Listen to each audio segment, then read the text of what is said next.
Namaste, welcome to Geeta's Kitchen. Today's Naivedyam Prasadam for Navratri. We are going to make Moong Dal Payasam and Kabuli Channa Sundal. For this, I have taken half a cup of Moong Dal, just about a tablespoon of Channa Dal. First, we'll dry roast the dals till you get a good aroma.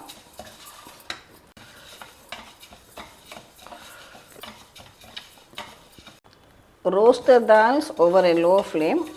Now I am getting a good aroma and the dals are also well roasted. We will wash it and bring it back. We took half cup of dal. So for that I am adding 1.5 cups of water. Now we will cook it in our pressure cooker. Just add a teaspoon of ghee while cooking and we will cook it for 2 whistles and switch it off. Let's have a look at our dal now.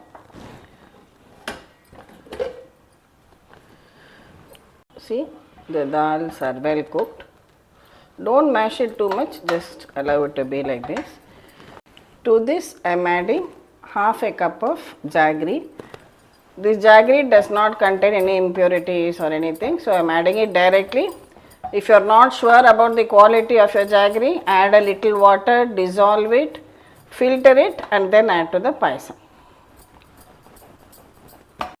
Again switch on the gas and cook it till the jaggery is well dissolved. When the jaggery is well dissolved and it all starts boiling again, switch off the stove and now add boiled and cooled milk. Don't add hot milk. Every time I tell you that because otherwise you will find the payasam curdles. Add boiled and cooled milk to it. It is milk which is at room temperature.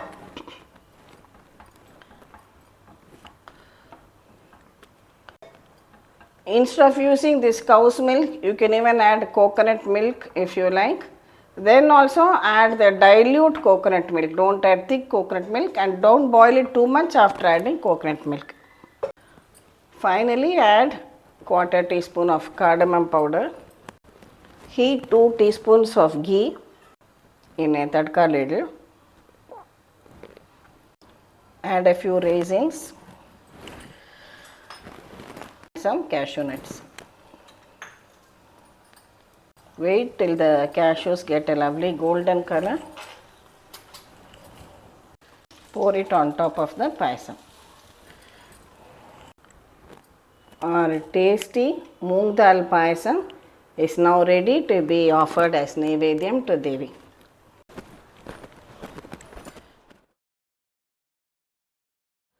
Now for the Sundal, I had soaked half cup of Kabuli Channa overnight.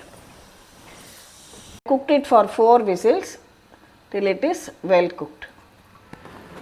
Now heat a tablespoon of oil. Add some mustard seeds, a little bit of Urad dal, 2 green chillis, a small piece of ginger grated and some curry leaves. See, we are having these high protein sundals every day and especially with Kabuli Channa. It's a good idea to add a little bit of ginger to aid in digestion. Now add this cooked and drained channa.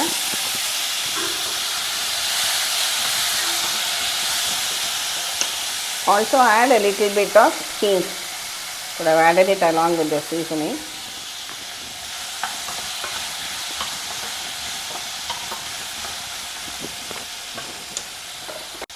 I added a portion of the salt while cooking. Remaining salt we will add now.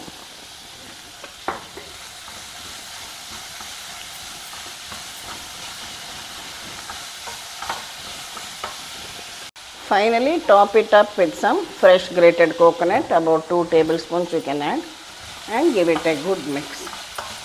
So your healthy and tasty Kabuli Channa Sundal is now ready.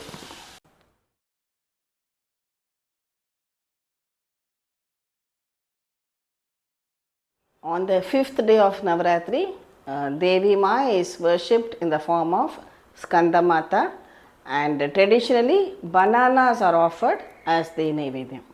She blesses the devotees with good physical health.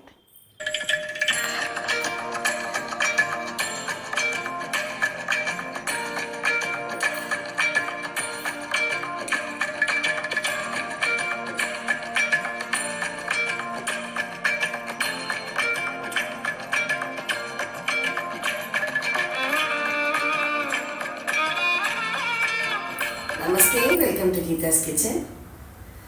Now to continue with our episodes of the Chandi part and all on the Durga Saptashloki which we have been learning. Earlier we have seen that Devi fought with Mahishasura and killed him. The Devas are all very happy and they sing praises extolling her. And then Devi becomes happy and she says, let me grant you a boon. What do you want? Then the Devas say, we only want that whenever we remember you, you should always come to our rescue and help us out of our troubles. And Devi promises them that. Then many years later, two other demons. Now this is the story told by that sage Medas to the king Surata and the merchant Samadhi. So he tells them many years ago, there were another two Asura demons named Shumbha and Nishumbha. They were Asura brothers. And they did the penance, they got a lot of power and they started terrorizing people in the three worlds and they went and conquered the Devas and defeated them too. It is said that one day Ma Parvati comes to the river Ganga, also known as Janhavi, in the Himalayas to take a bath. And there she hears all these hymns in praise of Devi and extolling her virtues, etc. And as she asks them, whose praises are you singing? And as she is speaking, a beautiful woman emerges from her kosha, that is from the sheets of her body, known as Ambika. She is a dazzling beauty and she is known as Ambika, and she says, they have been praising me. And when this Ambika comes out, Parvati's complexion now changes a little darker and she gets the name as Kaliki. So we have Ambika, who has also come out from Parvati's body, a beautiful, dazzling beauty, and Parvati now also known as Kaliki. Meanwhile, these two brothers, Shumbha and Nishumbha, they sent out their servants, that is Chanda and Munda. They are roaming around in the forests of the Himalayas and they happen to see Ambika and they are simply enthralled by her beauty. And they think, why not we go and tell our masters, the kings, Shumbha and Nishumbha, about this beauty. So they go to Shumbha and Nishumbha and tell them, oh king, you don't know what a beautiful lady we have seen. And the king's interest is aroused. Where did you see her? We saw her in the Himalayas. Oh, she's such a dazzling beauty. You would never have seen such a beauty anywhere in any of the worlds. So and they keep asking, tell us more about her. And then Chanda and Munda tell the kings, see, now you have defeated the Devas. You have got all the best things available in your palace. You have got the Airavata, the elephant. You have got the Parijata, wish-fulfilling tree. You have got everything that one can desire. Why don't you get the best of women in the terms of beauty also? Let her be the crest jewel in the palace. And Shumbha and Nishumba, definitely their desire is aroused. And then they think about it. Yes, they say, yes, that would be a wonderful idea. And then they sent out a messenger. That messenger's name is Sugriva. Now this Sugriva, not to be confused with the Sugriva and Raman, just that he has the same name. So they sent out a Sugriva telling him, you please go and talk to that lady. Talk to her in a convincing manner. Tell her about our riches and tell her about how great we are. And then make her accept our proposal of marriage and bring her here. So Sugriva very happily he goes, sees Devi, sees how beautiful she is, and then he starts praising his kings, Shumbha and Nishumbha. He says, oh lady, do you know how wealthy they are? They have the wealth of the three worlds. Nobody's wealth can ever compare with them. They have the most precious jewels in their treasury. Whatever you dream of, everything is available with them. They have sent their proposal of marriage to you. Please accept it and come along with me. Now Devi's intention is to destroy the Shumbha and Nishumbha who are terrorizing everybody. So she hits on a plan. She says, okay, what you say is fine. I agree that they are very wealthy people. But there is only one small hitch, one small problem. He says, what is it? She says, actually, I have taken a vow. and unknowingly I took this vow without thinking about it. I said that the person who is equal to me in my courage and valor and who is able to defeat me on the battlefield, only that person I will get married to. So if your kings can come and fight with me in the battle and win over me, I will really be very happy to get married to that person. Then I will really admire their courage and their strength in the battlefield.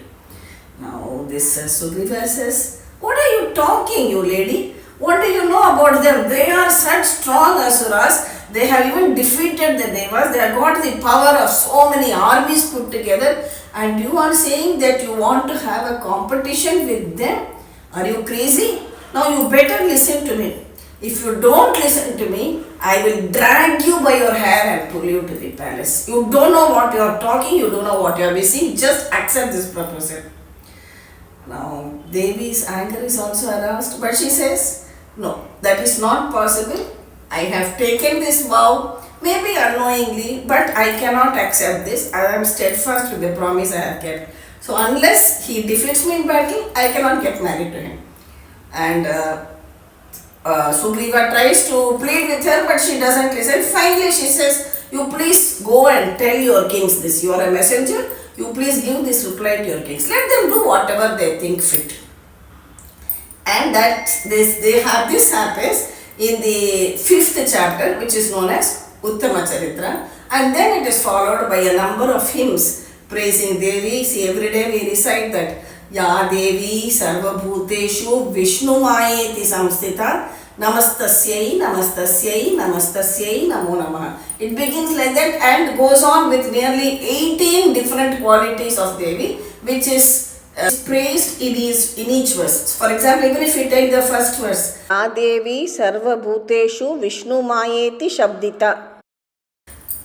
Hey Devi, that Devi who is the Swarupam of Vishnu Maya, who resides as Vishnu Maya, and we are just able to sing her praises in the form of Shabda. What is Shabda? Words. Words are mere sounds which we make. They are nowhere in comparison they nowhere do justice to describe her beauty.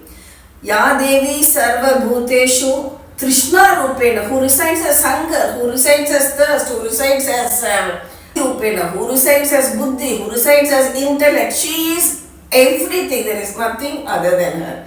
So this is a very famous hymn. If you just look it up in the Durga Saptashloki, you will find that also. So now we come to the 3rd shloka of our Saptashloki.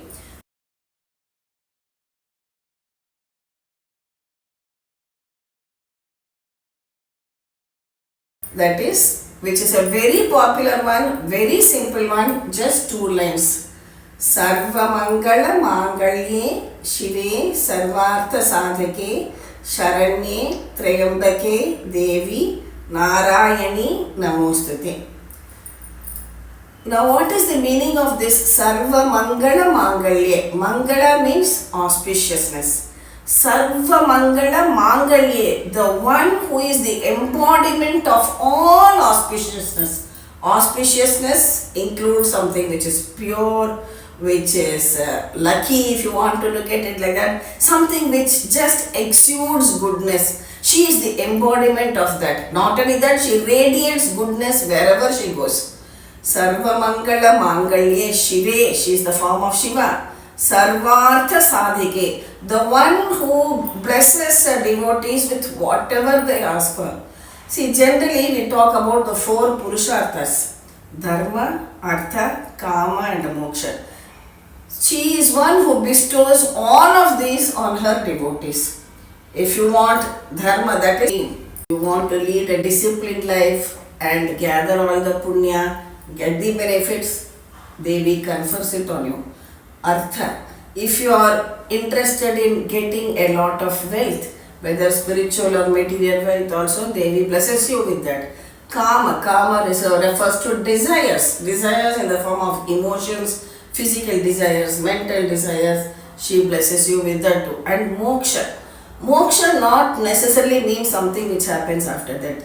Moksha can mean something where a person is in the state of complete happiness always. That is true moksha. When you are able to be happy at all times and whatever may be the situation. So she grants you that too. Sarvamangalamangalye sivē sarvärthasädhike. She gives you all these arthas. Saranye, tryambake, devi, or even some people say saranye, tryambake, gauri. It means only the same thing. Nārayani, namo. Saranye. We take refuge in you. We take shelter in you. Hey Devi, hey Gauri. Tryambake. Tryambake means all the three goddesses. She is the form of Durga, she is the form of Lakshmi, she is the form of Saraswati. So she blesses us in all ways. Tryambake, Devi, Nārayani. Nārayani. Nārayani is somebody whom we can come home to, who will bless us. We can just be ourselves in front of her as we are in front of our mothers, and she will shower us with affection. Namostute, our salutations to that Devi. This very simple prayer found in the Durga Saptashloki, which is just of 2 lines, you can easily remember it, recite it every day of your life, as many times as you can, and teach it to small children also. At least let them recite it once a day, and definitely you will find the benefits. On the 5th day of Navratri, Devi Ma is worshipped as Skanda Mata. Skanda refers to her son, also known as Kartikeya. Parvati has 2 sons, Ganesha and Kartikeya. So she is shown as having Skanda on her lap and a lotus in the other hand. And she is worshipped as Skanda Mata because she is the mother of Skanda. There is a different story where Shiva had become an ascetic after Sati immolated herself. So when the Devas were attacked by the Asuras, Surapadma and Tarakasura, they could only be defeated by an offspring of Shiva. And Shiva was a deep meditation after Sati had immolated herself. So there again, they had to worship Parvati, so that the union of Shiva and Parvati now grew as a small baby in the Saravana lake and brought up by the 6 Kritikas. That is why he is also known as Kartikeya or Skanda, Skalda, also known as Muruga in the South Indian temples. He is known as the leader of the army of the gods. So he is Kartikeya. Skanda Mata is worshipped on the 5th day of Navratri. So she blesses us with a happy family life too. And on this day, let us pray to Skanda Mata to give us the power to discriminate between good and bad. Very often we don't know when people interact with us in our everyday lives. We are not really able to discriminate which is really true and which is fake or just a show. We pray to her to give us this power of discrimination so that we know which is the right path to take in our lives. Perivasharanam Jayambe. And thank you for watching the video. Please subscribe to Geeta's Kitchen. We'll meet again with another interesting episode from Geeta's Kitchen. Thank you.